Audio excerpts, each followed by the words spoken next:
Let's take a look at the pros and cons of the various BAS networking topologies that Chris mentioned earlier.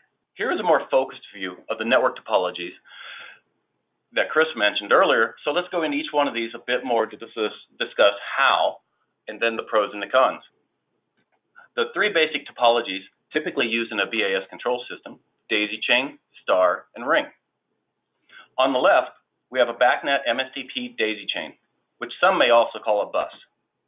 It has historically been the communication method of choice at the controller level, and usually over a 3-wire twisted pair cable.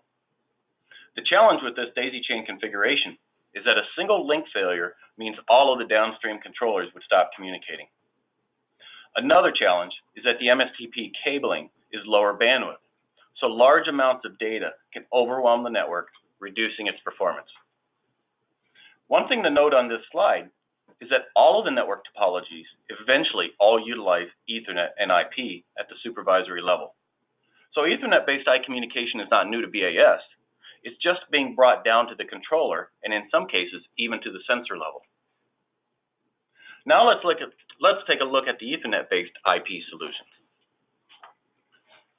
As we start to use Ethernet BACnet IP for communication to the controllers, you now have the choice of star, daisy chain, and ring.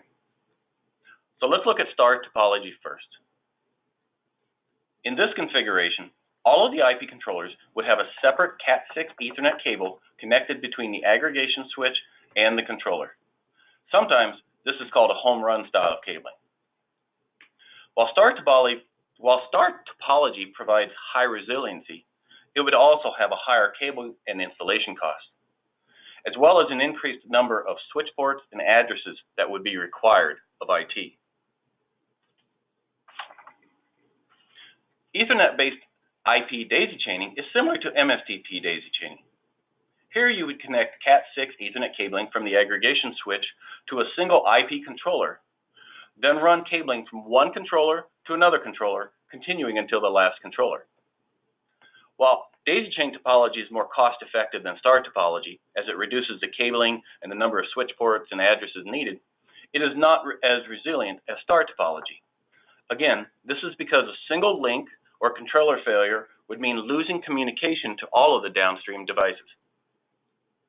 So let's talk about Ethernet-based IP controllers configured in ring topology.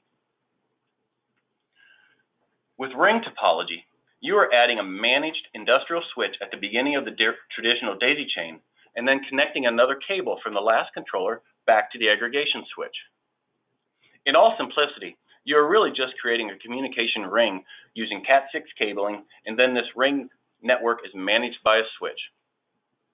This provides a nice balance between the installed cost and resiliency, the pros and cons of the other topologies, such as star and daisy chain. Another point to consider, and was already mentioned, is that a challenge of IP networking is more integration with the IT department. However, asking IT for support to integrate an industrial switch that they are probably already familiar with, and it supports IT quality security, should make that conversation easier.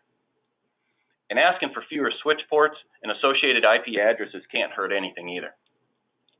Now, one final point when talking about Ethernet-based IP rings is the value of future-proofing your network. We have a great example coming up to show how future area and controller expansion when using a ring can be accomplished with limited or even no interaction with the IT department.